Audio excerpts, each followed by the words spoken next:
What is up? What is going on, everybody? I am back with the Seattle Seahawks post-game recap. The Seahawks defeated the Commanders tonight, whatever you want to call it, 29-26.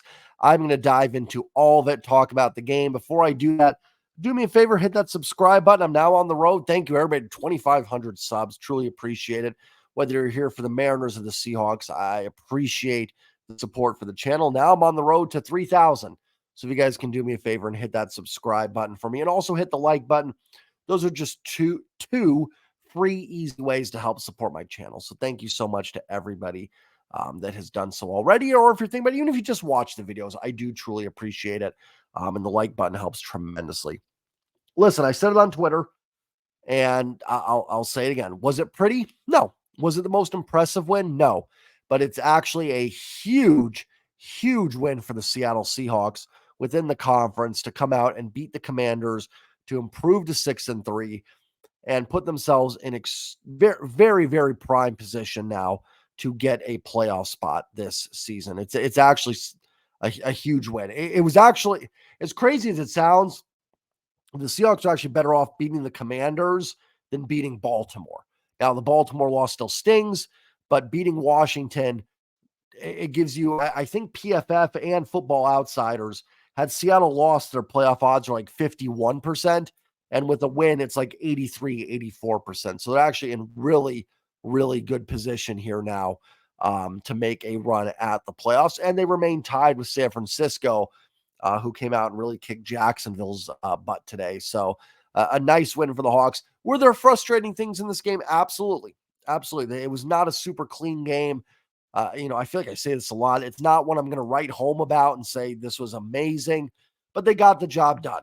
And when you take it one game at a time, I'll take it. There was definitely some frustrating things that happened in this game, but all in all, they come out ahead. They're 6-3 now, and again, in really good position here to get in and make a run, or at least get into the playoffs. And we'll see. You've still got 2 games with San Francisco. The division may come down to that. Do I think the Niners are a little bit better? Yeah, I'd be hard-pressed to say they're not at this point, but it doesn't mean that Seattle cannot beat them. If you're in a position where you can leave it up to a game, you at least put it in your hands. You know what I mean? You've put your destination in your own hands, and that's super important to make a run in this. So let's first dive into the box score a little bit. I'm not going to make this a super long recap. I'm tired. I'd be lying if I said I didn't have a couple drinks today with some friends and some family. Maybe I have that little bit of glow going on. So we'll dive in super quick here and then move on. I'll let you guys get out of here. So I want to talk about the offense first and foremost. So we'll get into the defense. Geno Smith was good today. He was 31 of 47, 369, 7.9 yards per attempt, almost 8, 2 touchdowns, sacked once. That is a tremendous passing day for Geno Smith. Now, Washington's defense is not great. It came in, I think, 26th by DVOA coming into this game. So they've not been very good. And that's not including the fact they just traded Montez Sweat and Chase Young. So this is their second game without those guys. So it's not a great defense. And they lost, Emmanuel Forbes was ejected. I thought that was a bit of a weak ejection. I thought the penalty was justified. I didn't think he needed to be thrown out for that hit on Tyler Lockett, but it is what it is. I'm not also I've seen Seattle get hurt by calls before too, so I'm not going to complain too much about it, but I thought it was a little unjustified ejection. But with that said, Geno, at the end of the day, I don't see how you can look at those numbers and be upset. I mean, that's almost 400 yards passing, did not turn the football over, only took 1 sack. I thought there were some throws that were missed, but guys and gals, every quarterback is going to miss throws. We can't hold Geno to a standard where every incompletion and every throw that he doesn't hit on the money is just an indictment on him. Patrick Mahomes misses throws. It does happen. Not comparing Geno to Mahomes. You guys know it, even though I am rocking the Geno jersey right now.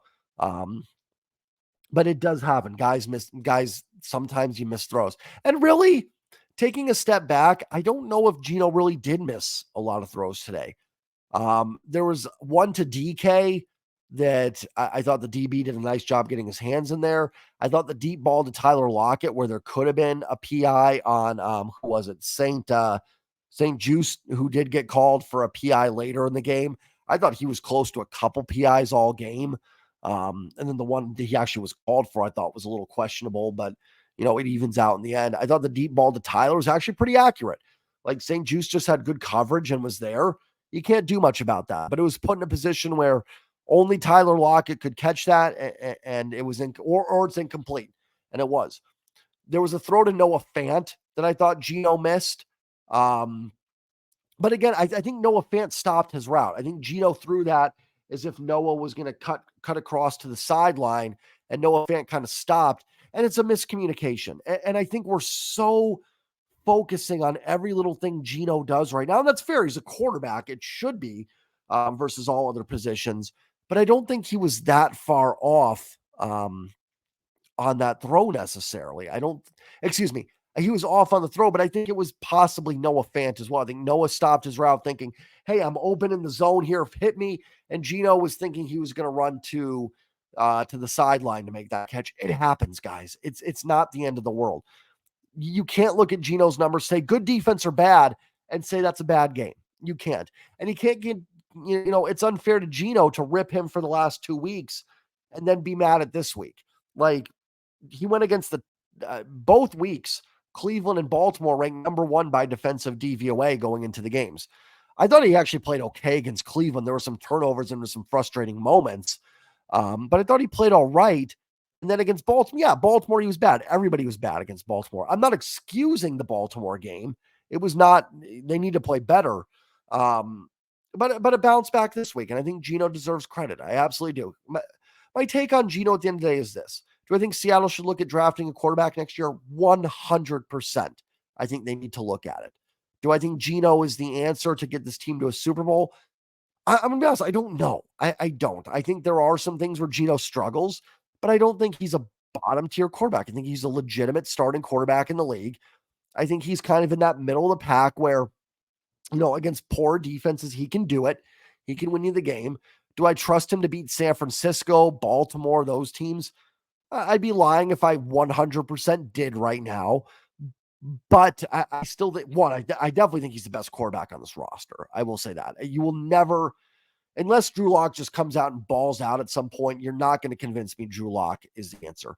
31 of 47, 369, 2 touches, only 1 sack, no turnovers. I don't think Drew Lock does that. They don't win this game with Drew Lock.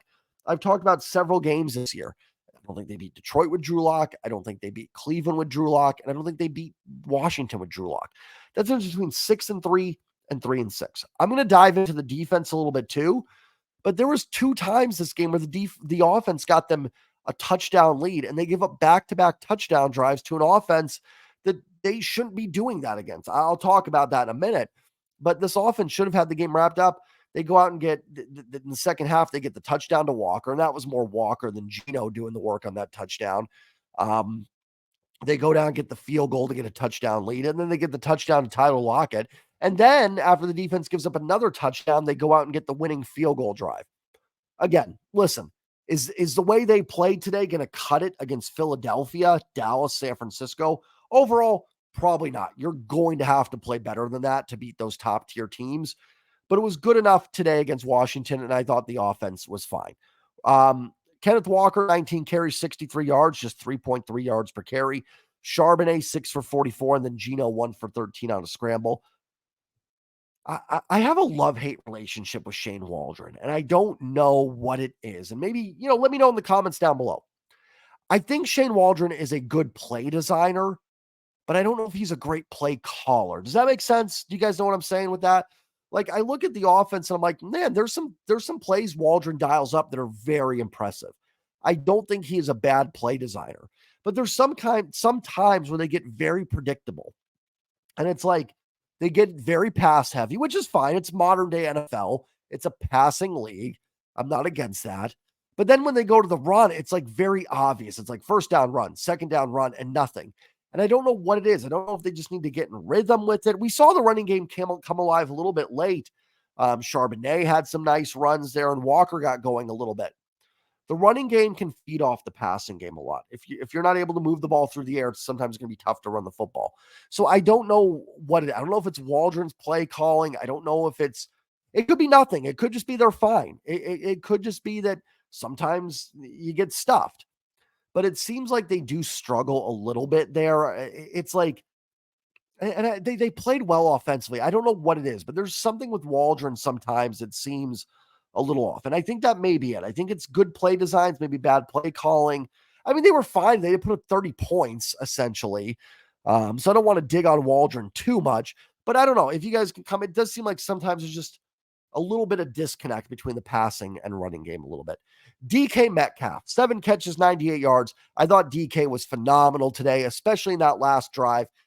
You can see where that big bodied wide receiver just comes into play. He's able to kind of box guys out on those slants. And those are so pivotal in that last drive. You're trying to get in a field goal range there, trying to win the football game. And I thought DK was sensational today. I thought there was a couple, he dropped a pass early in the game. Tyler with 8 for 92. That is your top two receivers being those alphas today, stepping up and really carrying this offense. JSN too with 4 for 53. This is kind of what we envision from this receiving core, right? DK almost 100, Tyler almost 100, and then JSN kind of sliding in there and having a solid game as well. And then Will Dissly catches 2 for 22. You got Bobo involved a little bit. Kenneth Walker catches the 1 for 64 for a touchdown. Like, there are things with Kenneth Walker frustrating. I think he dances around a little too much. I'd love to see him sometimes just hit that hole. Even if it's 3 yards, it's 3 yards, go get it. But you saw how elusive he can be in the open field. You saw how dynamic he can be in the open field on that touchdown reception. So really cool to see from Walker. And to see him 63 yards rushing, 64 receiving, 120 all-purpose yards, you'll take that all game.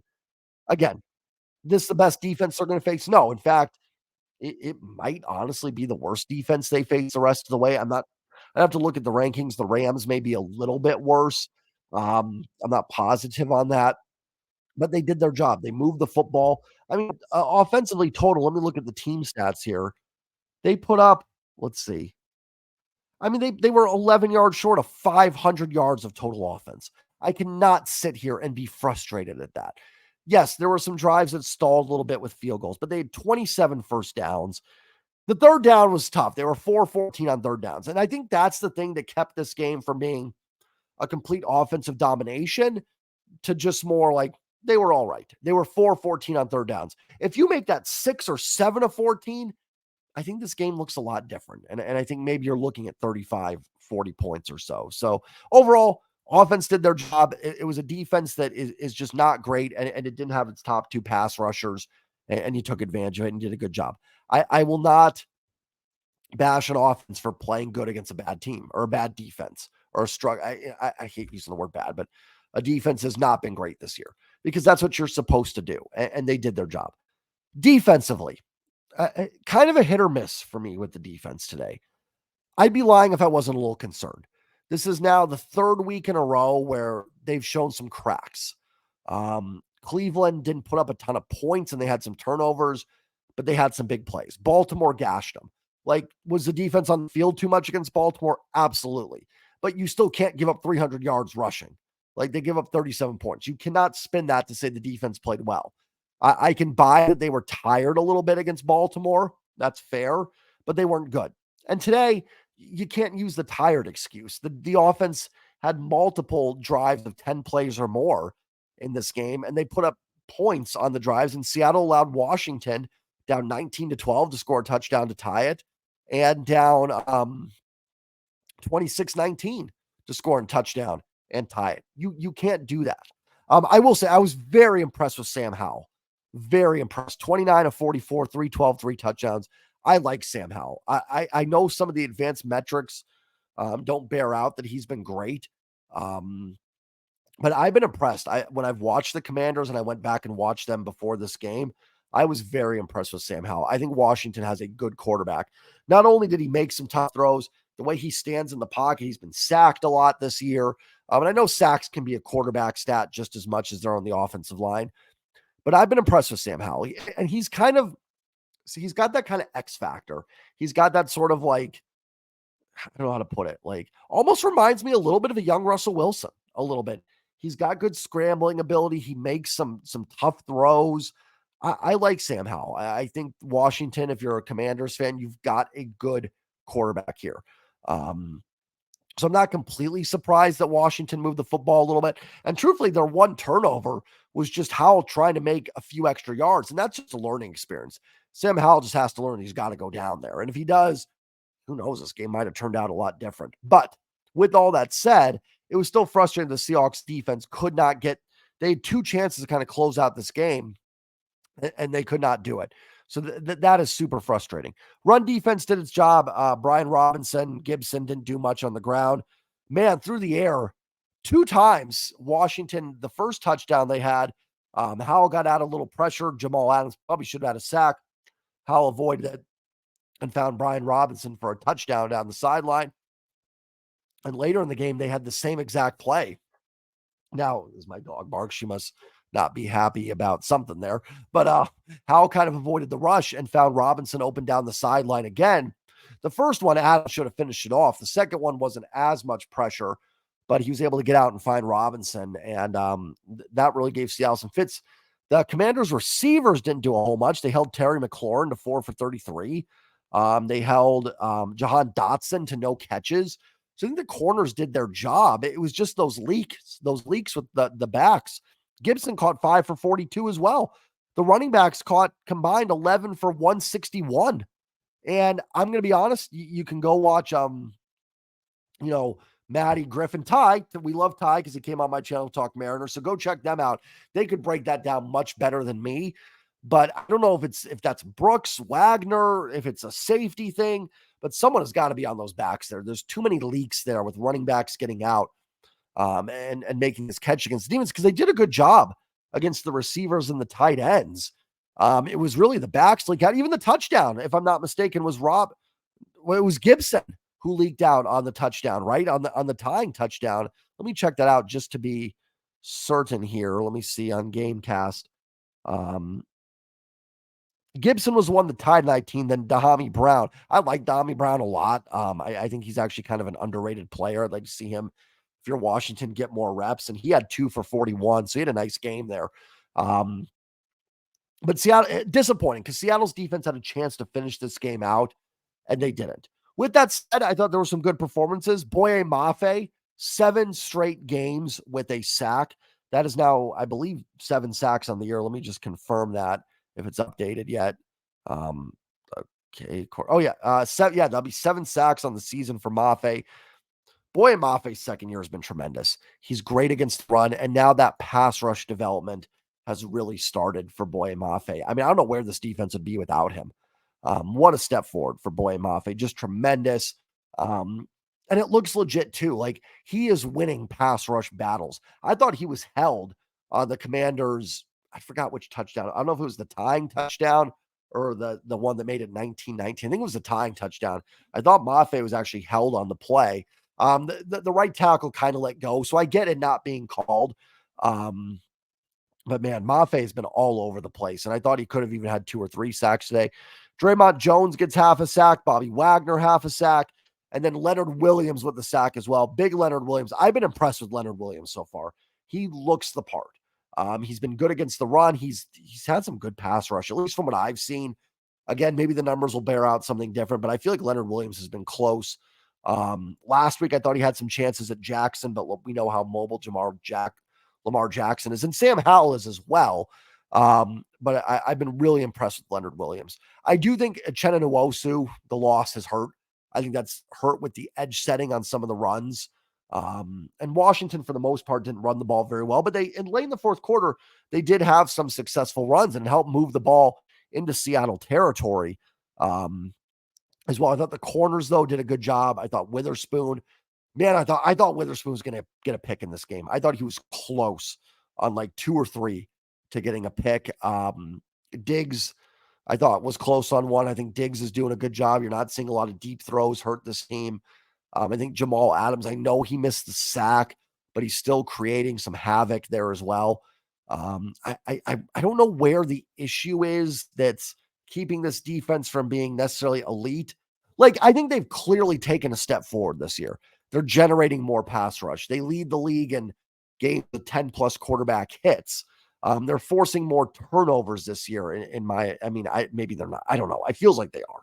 At least I don't have time to go look at the numbers, but something's just, they're not quite all the way there. Like today was a good example. I thought for sure, I'm like, they're going to pick Sam Howell off late in this game and take it back. Like Witherspoon is going to take one back, and they're close. They're so close, but I think the defense is still developing. I'm not down on them. I think there's a lot of talent there.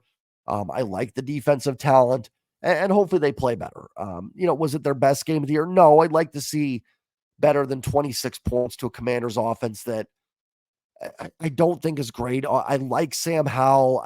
Listen, I mean, you do have Sam Howell. You got McLaurin. You got Dotson. Like I said, I really like, Curtis Samuel played today as well. I like Brown a lot too. So I think it's a fairly talented offense. I know he's not super popular, but I like Ron Rivera. I think he's a good motivator. I think he's got that team playing hard. And Seattle gets the W. I said I was going to keep this short and we're at 22 minutes. So I'm going to wrap it up here. Seahawks get the W. They're 6-3. You've got the Rams next week. We'll see what the status is on Matthew Stafford. Seattle opens up as a -2.5 point favorite. I think that's fair. I know the Rams blew out Seattle week 1, but I think there were some issues there. It sounds like Abe Lucas may practice this week as well. That would be huge to get Abraham Lucas back in there and go from there. We'll see what happens. We'll see. If Stafford doesn't play, I definitely like Seattle's chances. Even with Stafford, I think Seattle can win, but I'm a little more nervous. And then you got the gauntlet. I call it the gauntlet. It's the gauntlet. It's the Niners twice, the Cowboys, and the Eagles. Good thing about the win here today, it's an NFC team in the Commanders. Was it pretty? No. But you did up your playoff chances tremendously by beating Washington today. Washington was one of the few teams that's behind you that could pass you in a wild card. Atlanta as well. They both lost today. As long as Seattle can find a way to win like one of those games in the gauntlet, they're probably going to make the playoffs. The question is now, what is this team? Is it a team that makes the playoffs and is boat raced in the first round? Is it a team that can make the playoffs and do some damage? And I'm going to be honest with you guys, I don't know. I don't know where this team is at this point. I like some things that I've seen. There's other things I don't like. I'd be lying if I was super confident in them winning a playoff game. But I don't think it's crazy that they could go on a run. I don't know. We'll see how it plays out. Life is too short to not enjoy wins. I will tell you that in every video. No matter what your team's record is, enjoy it. You get to sit back, relax, watch some football tonight and tomorrow, and enjoy a Seahawks W. They get the win. Geno was solid, offensive solid. Defense got to improve a little bit. I will say it'll be nice to face some non-mobile quarterbacks next week, whether it's Carson Wentz or I would say Brett Rippon, but Brett Rippon's on the Seahawks now, or Matthew Stafford. That should help tremendously too. And hopefully maybe you get a win next week, and it's a big game on Thanksgiving. Let's get ready. Well, let's do it. Listen, a lot of teams would trade places with the Seahawks right now. A lot of teams. So before you get too down on this team, just remember that. Have a great night, everybody. Enjoy the win. Take care. I will see you guys tomorrow with some more Mariners free agency talks. We'll dive more into it. Maybe we'll get some moves finally. We'll see. But I'll be back tomorrow with some more Mariners talk. Have a great night, everybody, and go Hawks. Peace.